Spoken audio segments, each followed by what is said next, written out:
ദൈവത്തിന് മഹത്വം. എല്ലാവർക്കും തേനിലും മധുരത്തിൻ്റെ പുതിയ എപ്പിസോഡിലേക്ക് ക്രിസ്തുയേശുവിൻ്റെ നാമത്തിൽ സ്വാഗതം. ദൈവത്തെ പ്രസാദിപ്പിക്കണം എന്ന ആഗ്രഹത്തോടുകൂടി ജീവിക്കുന്നവർക്ക്, വിട്ടുപിരിഞ്ഞ് ക്രിസ്തുവിനോടുകൂടെ ഇരിക്കണം എന്ന ലക്ഷ്യത്തിൽ ജീവിക്കുന്നവർക്ക് പ്രയോജനപ്പെടുന്ന ചിന്തകളാണ് ദൈവവചനത്തിൽ നിന്ന് നിങ്ങളോട് പങ്കിട്ടുകൊണ്ടിരിക്കുന്നത്. ഇത് കഠിനവാക്ക് എന്ന് ഒരുപക്ഷെ ചിലർക്കെങ്കിലും തോന്നിയിട്ടുണ്ടെങ്കിൽ നിങ്ങൾ ക്ഷമിക്കുക. ആത്മീക പക്വതയിലേക്ക് നമ്മെ നയിക്കുവാൻ കേൾക്കുന്ന വചനങ്ങൾക്ക് തീർച്ചയായും കഴിയും എന്നുള്ളതിന് യാതൊരു സംശയവുമില്ല. വചനം പഠിക്കുന്ന ഏതൊരു വചനപഠിതാവിനും തിരുവെഴുത്തിൽ രണ്ട് തരത്തിലുള്ള വിശ്വാസികളെ കാണുവാൻ സാധിക്കും. ഒന്ന്, ദൈവത്തിൻ്റെ അനുഗ്രഹങ്ങൾ മാത്രം ലക്ഷ്യമാക്കിക്കൊണ്ട് ജീവിക്കുന്നവർ. രണ്ട്, ദൈവത്തിൻ്റെ അനുഗ്രഹങ്ങൾക്കും അപ്പുറം ദൈവത്തെ എങ്ങനെയെങ്കിലും പ്രസാദിപ്പിക്കണം എന്ന ആഗ്രഹത്തോടെ ജീവിക്കുന്നവർ.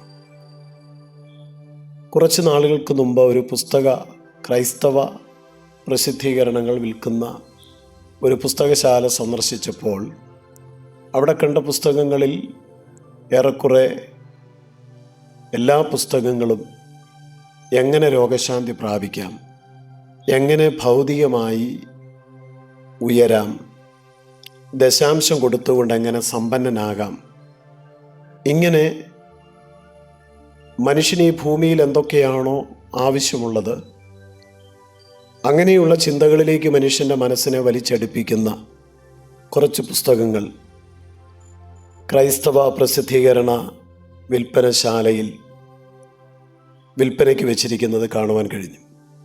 അതിൻ്റെ ഇടയിൽ വളരെ കുറച്ച് മാത്രമാണ് ക്രൂശിൻ്റെ ജീവിതം നയിക്കുവാൻ ആഗ്രഹിക്കുന്നവർക്ക് വേണ്ടിയുള്ള പ്രസിദ്ധീകരണങ്ങൾ വിൽപ്പനയ്ക്ക് വെച്ചിരിക്കുന്നത്. ഈ ഒരു കാര്യം കണ്ടപ്പോൾ തന്നെ ആളുകൾക്ക് എന്താണോ ആഗ്രഹം എന്ന് മനസ്സിലാക്കുവാൻ കഴിഞ്ഞു. ആളുകൾ ആഗ്രഹിക്കുന്നതാണ് അവർ വിൽപ്പനയ്ക്ക് വെക്കുന്നത്. ആളുകൾക്ക് ആവശ്യമുള്ളത് എന്താണെന്ന് അവർ മനസ്സിലാക്കി അങ്ങനെയുള്ള എഴുത്തുകാരുടെ പുസ്തകങ്ങൾ ശേഖരിച്ച് അത് വിൽക്കുന്നത് അവരുടെ വിപണന തന്ത്രമാണ്. മനുഷ്യനെപ്പോഴും ആഗ്രഹിക്കുന്നത് അവർക്ക് ലഭിക്കുക, അതിനുള്ള സംവിധാനങ്ങളാണ് ലോകത്തിൽ നിലവിലുള്ളത്.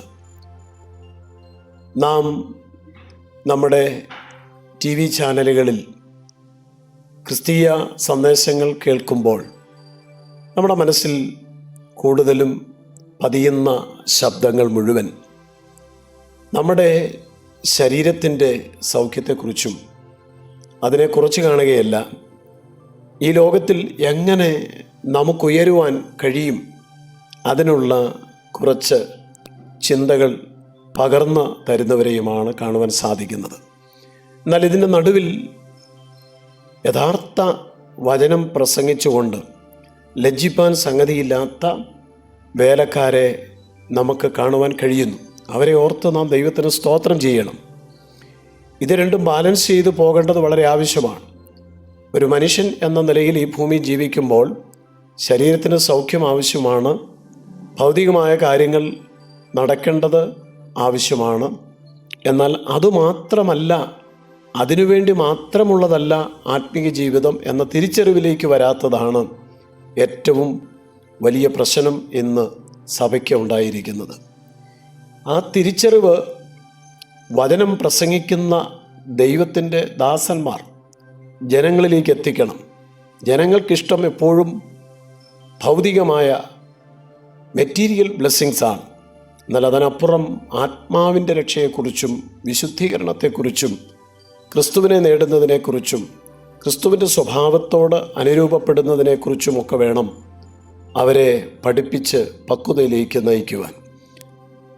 ദൈവത്തിൻ്റെ അനുഗ്രഹം എല്ലാവരും ആഗ്രഹിക്കുന്നു. അത് എല്ലാവർക്കും ദൈവം ഒരുപക്ഷെ കൊടുക്കുകയും ചെയ്യുന്നു. എന്നാൽ ദൈവത്തിൻ്റെ പ്രസാദം ആഗ്രഹിക്കുന്നവർ വളരെ ചുരുക്കമാണ്. 1 കൊരിന്ത്യർ 10-ാം അധ്യായത്തിൽ, സഹോദരന്മാരെ, നമ്മുടെ പിതാക്കന്മാർ എല്ലാവരും മേഘത്തിന് കീഴിൽ ആയിരുന്നു എന്ന് പറഞ്ഞിട്ട് പൗലോസ് അപ്പോസ്തലൻ 5-ാമത്തെ വാക്യത്തിൽ അവസാനിപ്പിക്കുന്നത്, എങ്കിലും അവരിൽ മിക്ക പേരിലും ദൈവം പ്രസാദിച്ചില്ല, അവരെ മരുഭൂമിയിൽ തള്ളിയിട്ട് കളഞ്ഞു എന്ന് പറഞ്ഞുകൊണ്ടാണ്. 9-ാം അധ്യായം സ്വയത്യാഗത്തിൻ്റെയും ശിക്ഷണത്തിൻ്റെയും ആവശ്യകതയെക്കുറിച്ചാണ് പൗലോസ് അപ്പോസ്തലൻ പറഞ്ഞത്. സ്വന്തം അനുഭവങ്ങളിലൂടെ താൻ അത് അവതരിപ്പിക്കുകയാണ്.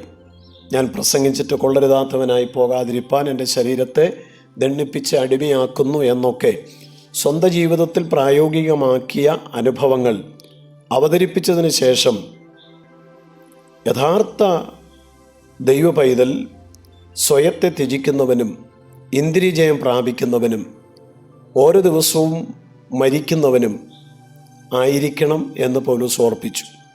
എന്നിട്ടൊരു മുന്നറിയിപ്പ് എന്നവണ്ണം ആണ് 1 കൊരിന്ത്യർ 10-ാം അധ്യായത്തിൽ പറഞ്ഞിരിക്കുന്നത്. ഇസ്രായേലിൻ്റെ ചരിത്രത്തിൽ സംഭവിച്ചതായ സ്വയശിക്ഷണത്തിന് വിധേയമാകാതെ ജീവിച്ചതിൻ്റെ ഫലമായി അവരനുഭവിച്ചതായ, അവർക്ക് നേരിട്ടതായ ദൈവിക ശിക്ഷാവിധി ഓർപ്പിക്കുവാൻ വേണ്ടി പൗലോസ് അപ്പോസ്തലൻ 10-ാം അധ്യായം ഉപയോഗിക്കുകയാണ്. അവരിൽ മിക്ക പേരിലും ദൈവം പ്രസാദിച്ചില്ല. അതിൻ്റെ കാരണം അവർ സ്വയശിക്ഷണത്തിന് വിധേയപ്പെട്ടില്ല. അവർക്ക് ആത്മനിയന്ത്രണമില്ലായിരുന്നു. അവർ ദേഹിക്ക് വേണ്ടി മാത്രം ജീവിച്ചവരാണ്. അവർ അവരുടെ ജീവിതത്തിൽ അച്ചടക്കമില്ലാത്ത ഒരു ജീവിതം നയിച്ചവരാണ്. ഇത് നമ്മെയും ബാധിക്കുന്ന കാര്യം തന്നെയാണ്. അതുകൊണ്ട് ഭൗതിക അനുഗ്രഹങ്ങൾ അതിനേക്കാൾ ഉപരി നാം നമ്മുടെ ആത്മാവിൻ്റെ നിലയും അവസ്ഥയുമാണ് മനസ്സിലാക്കേണ്ടത്. നിത്യതയ്ക്ക് എന്താണോ നമ്മുടെ ജീവിതത്തിൽ തടസ്സമായിട്ടുള്ളത് അത് തിരിച്ചറിഞ്ഞ് ഈ ദിവസങ്ങളിൽ ക്രിസ്തുവിനോട് അനുരൂപപ്പെടുവാൻ നമ്മെ സമർപ്പിക്കാം. കർത്താവേ, അങ്ങയുടെ വചനത്തിനായ സ്തോത്രം. ദൈവവചനം കൂടുതൽ ഗ്രഹിക്കുവാനും പഠിക്കുവാനും ധ്യാനിക്കുവാനും എല്ലാവർക്കും കൃപ നൽകണം. ക്രിസ്തുയേശുവിൻ നാമത്തിൽ തന്നെ ആമേൻ. യേശുവേ പോലെ